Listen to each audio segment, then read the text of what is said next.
Well, there you have it. Super Bowl 57 is over. The NFL season this year is over.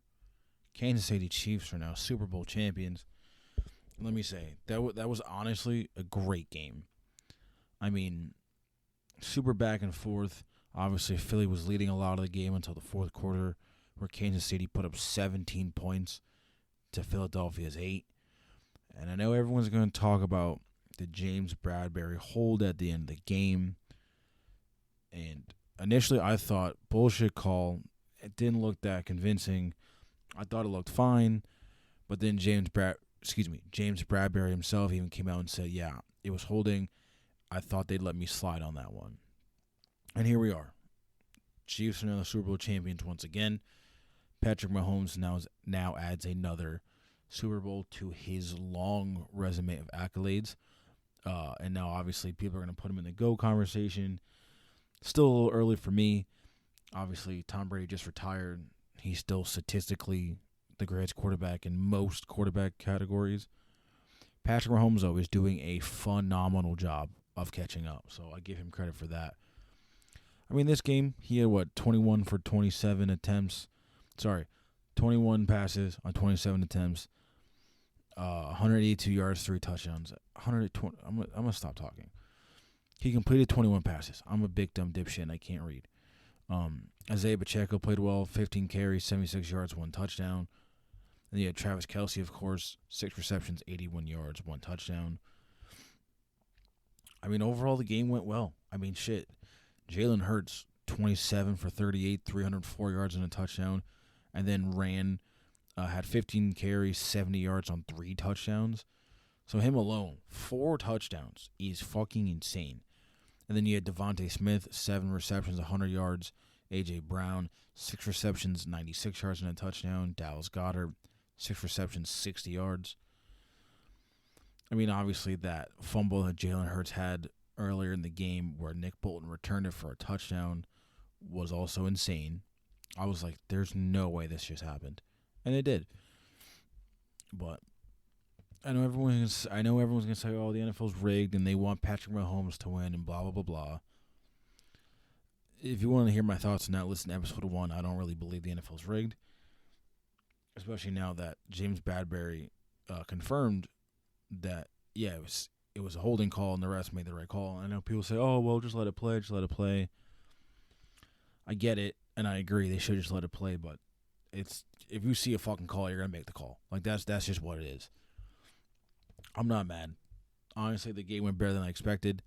I even thought the halftime performance was really good. I think Rihanna killed it, and apparently she's pregnant again, so congratulations to her. And I know some people saying, well, this was the worst halftime performance of all time. No, it wasn't. She had Maroon 5 in 2019, and then you had the Black Eyed Peas. Where is it? See what year that was, because that shit, look at the Black Eyed Peas performance from 2011. That shit was horrible. And that was the Packers-Steelers Super Bowl. That halftime show, horrendous. 2019, Maroon 5, horrendous. That was also around the time where, like, Colin Kaepernick got blackballed, and a lot of performers were like, I don't want to do it because of this. This is weird. So they went to safe choice, Maroon 5, and they suck. And let's be honest, Maroon 5 music's cool. I ain't got no problem with the music, but not like halftime show music. Doesn't make me want to feel anything cool. It's just like, oh yeah, this is News Like Jagger's cool, and like, you know, it's just nothing special. I mean, it's like a nice like brunch music to me. It's not halftime of a Super Bowl where like 100 million people are watching kind of music. You know what I mean? Rihanna, a lot closer to that. Kendrick Lamar, a lot closer to that. Even the year with Beyonce, Coldplay, and Bruno Mars. That's a hell of a lot better than fucking Maroon 5 or Black Eyed Peas. So, those are just my thoughts. But nonetheless, season's over. So now I'm sad. And what does that mean? Well, the new season doesn't start till March. So not a lot's gonna be going on for the next month or so. Obviously, just conversations about the Super Bowl. Apparently, though, news came out today that Derek Carr said that I'm not being traded nowhere. I'm not taking away my trade clause. I don't care. I'm not going to New Orleans. I'm not going anywhere y'all want me to go to. Release me, and then I pick where I want to go. So, kind of the Raiders' fault on that one. I mean, I don't know. I don't think they should have let go of Derek Carr. I mean, because not that long ago, a few years ago, he helped bring them to the playoffs. Things were looking phenomenal. They were like, okay, Derek Carr is possibly a guy, and we love that.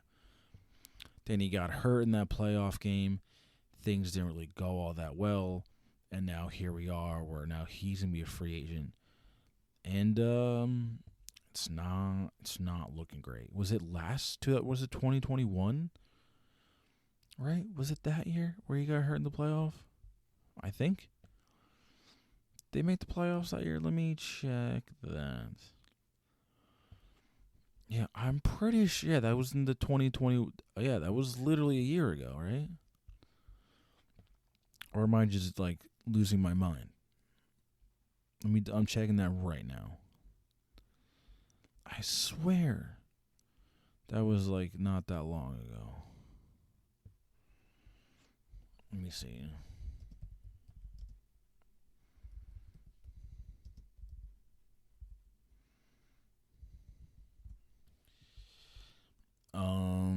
Let me see. Go draft sharks. Looks like it's injury. It says 27. No. Where is it?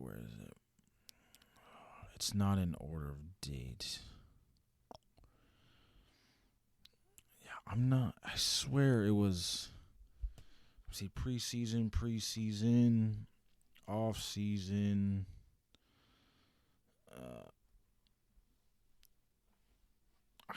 It was one of these games where he got. I don't remember. I can't find it right now.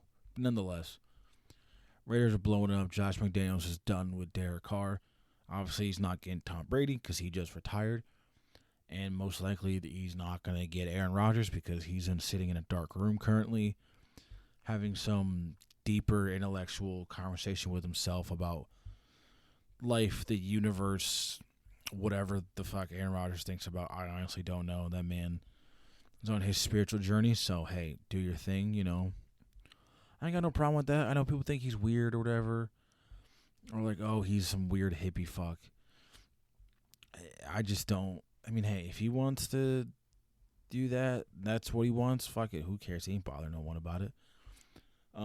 He's probably gonna go to the Jets, though. Let's be completely honest. If he does get traded and doesn't want to stay in Green Bay, or if Green Bay doesn't want to keep him because they want to stick to Jordan Love, which it's gonna happen sooner or later. You don't draft a quarterback in the first round to be like, nah, it's okay. Like you pulled an Aaron Rodgers again, like that. That just tells me, okay, well he's gonna. That's what you're doing. But then if Aaron Rodgers goes to the Jets, he's just pulling a Brett Favre, and it's like, what are we doing? Like, you're following the same thing again? Come on. But at least if he does, he won't be like, retire and then unretire, and then like, I'm retired. I'm just unretired. And then allegedly robbing millions of people from welfare that they need in the state of Mississippi because he wants to help his daughter's university get better, volleyball courts or whatever the fuck it was. Which allegedly, Brett Favre, not a good guy, but who would have thought? But hey, it is what it is at this point. And now apparently he's suing like Shannon Sharp and Pat McAfee, which is fucking clown shit, in my opinion. It's like, you did this. This is your fault. You're not going to win this lawsuit, in my opinion. But I'm no lawyer. I'm no expert in the law. So take what I say with a grain of salt. But hey, it is what it is. And obviously now, now the focus as a Ravens fan is going to be Lamar Jackson. And then, Tom Pelissero, Ian Rappaport, Adam Schefter, Field Yates, everyone in between, this, that, and the third, Jordan Schultz, whatever. Talking about the same thing. Oh, well, looks like Lamar Jackson's going to get franchise tagged. And there is a possibility that teams could persuade them to get traded to their team with draft picks. Possibly 4, maybe even 5 first-round picks.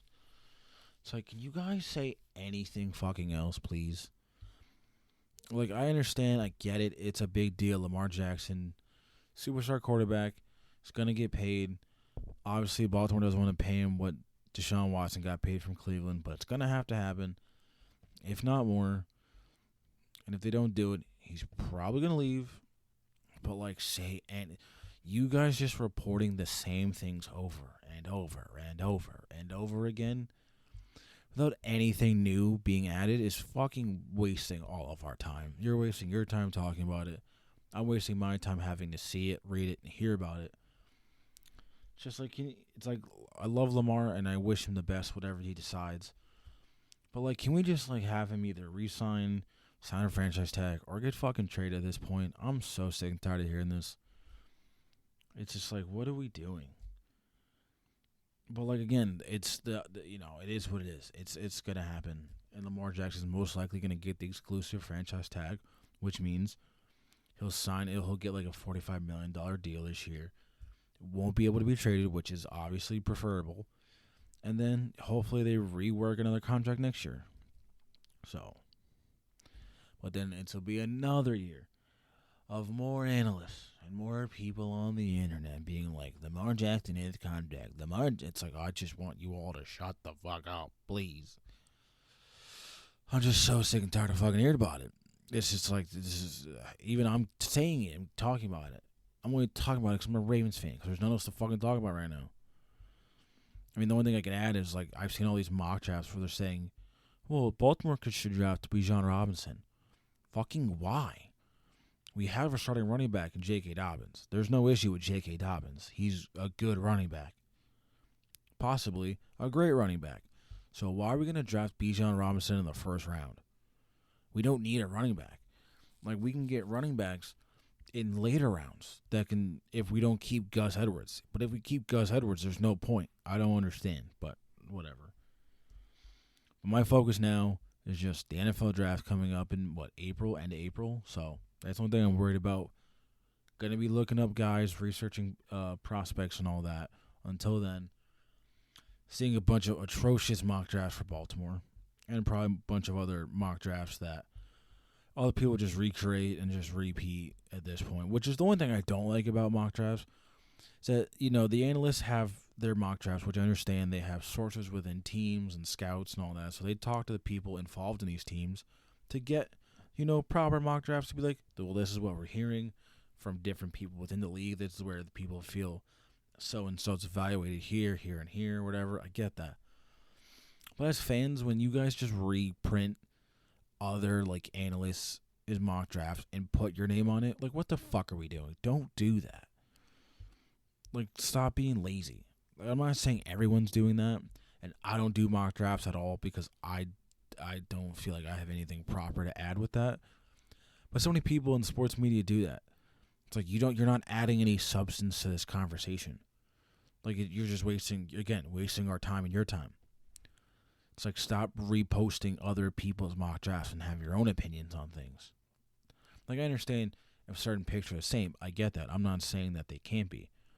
But when your entire mock draft is like another analyst's mock draft, what the fuck are you doing? You're just being lazy. Like, where's the fun in that?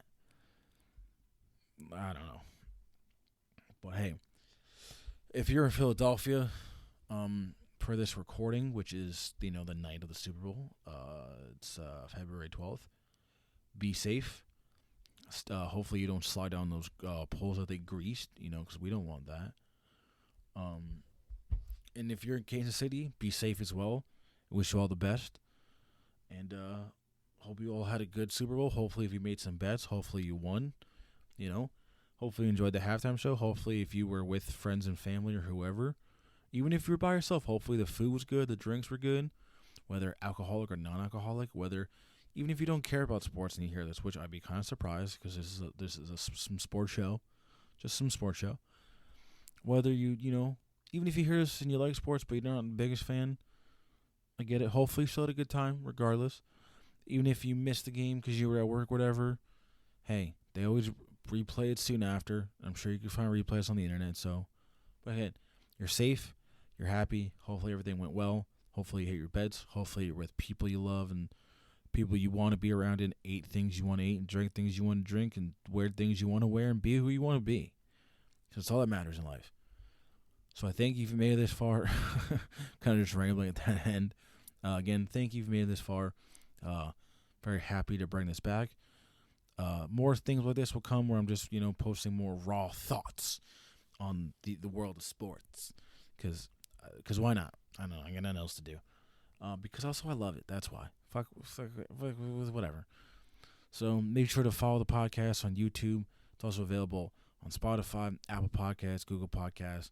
Pretty much anywhere podcasts are available, this podcast will be available. I'm also working on adding in other platforms right now, but because I don't have a lot of backlog right now, once I get to a better space where my catalog is a lot bigger, then it's easier to add to more platforms.